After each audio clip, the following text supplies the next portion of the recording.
Sakjane karepmu ki apa to? Sing sak tenane, asline, karepmu ki apa? Pikiran.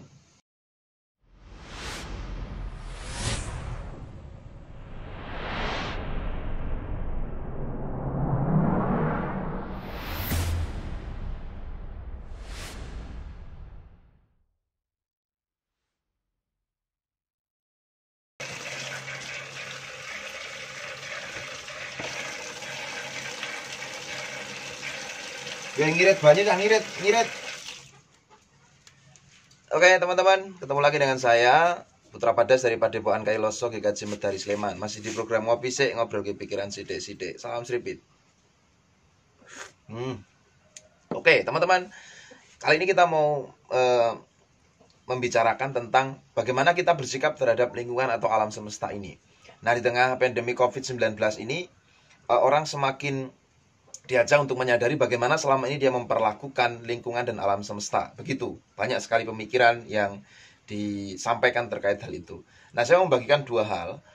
Jadi orang bersikap terhadap lingkungan ataupun ciptaan yang lain ataupun alam semesta ini paling tidak ada dua kategori atau dua model. Yang pertama yang disebut dengan shallow ecology. Apa itu? Definisinya saya nggak apa loh, saya itu yang nggak tahu apa-apa. Tapi paling tidak yang saya pahami, shallow ecology itu orang menjaga lingkungan sekitar, menjaga alam semesta ini, menjaga semua sumber daya dengan tetap didasari pemikiran yang berpusat pada manusia. Jadi kalau misalnya dia menghemat air, itu tujuannya adalah supaya nanti dia tidak kehabisan air. Ketika dia mencoba berjuang untuk mencegah polusi udara, tujuan utamanya adalah karena dia takut kehidupan ini nanti menjadi sumpek lalu tercemar oleh udara yang terpolusi sehingga menimbulkan ancaman bagi manusia. Termasuk kalau dia mengirit semua sumber daya, misalnya hewan-hewan ternak atau apapun itu diirit semuanya, tumbuh-tumbuhan, tanaman, pangan diirit semuanya. Tujuannya adalah supaya nanti manusia tidak kehabisan bahan makanan. Itu yang disebut shallow ecology atau ekologi yang dangkal.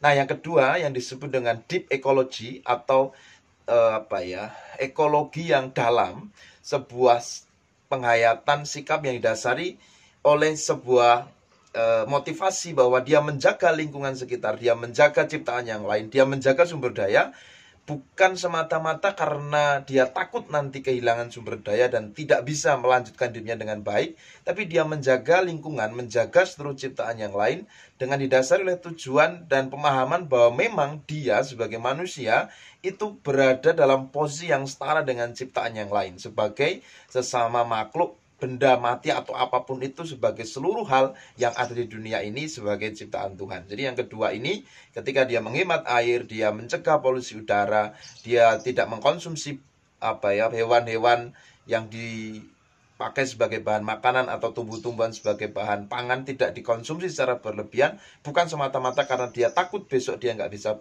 melanjutkan hidup, tapi karena didasari bahwa memang seharusnya ciptaan yang lain ini sama-sama memiliki hak untuk melanjutkan hidup dan sama-sama memiliki hak untuk merasakan kehidupan yang lebih baik. Nah, sekarang pertanyaannya adalah, sakjane karepmu itu apa? Apa yang kamu pikirkan? Sakjane motivasi yang sebenarnya dari dalam hatimu itu apa? Kalau kamu menjaga lingkungan ini, shallow ecology, ekologi yang dangkal, yang sebenarnya kamu menjaga semua hanya demi kepentinganmu, atau deep ekologi yang kedua, bahwa kamu menjaga ini semua itu karena menghargai bahwa mereka semua ciptaan yang lain juga memiliki hak yang sama untuk eksis, untuk melanjutkan kehidupan mereka dan keberadaan mereka dengan lebih baik.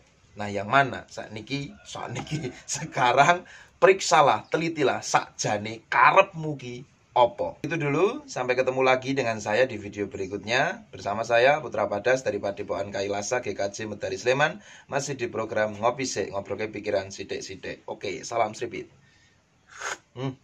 Akean, matur nuwun, sampai ketemu lagi. Wek, ojo salah tompo, ojo salah paham, ojo nyinyir, ojo sidik-sidik kok maido. Jadi bukan berarti shallow ecology atau ekologi yang dangkal itu tidak baik atau tidak berguna. Ya baik, ya berguna, dan itu dibutuhkan supaya manusia bisa lebih arif menggunakan semua sumber daya. Tapi sebaiknya sikap sikap yang sebenarnya masih shallow ekologi itu, ekologi yang dangkal yang berpusat pada manusia itu terus ditingkatkan, dikembangkan menuju pada sebuah kesadaran diri untuk melakukan deep ekologi. Jadi gitu, shallow ekologi juga penting, juga baik, tapi hendaknya kita bersama berjuang tidak cukup sampai di shallow ekologi, tapi sampai kepada deep ekologi. Gitu ya, jangan salah tompo, jangan salah paham, jangan nyinyir, jangan sidik-sidik kok mai tuh.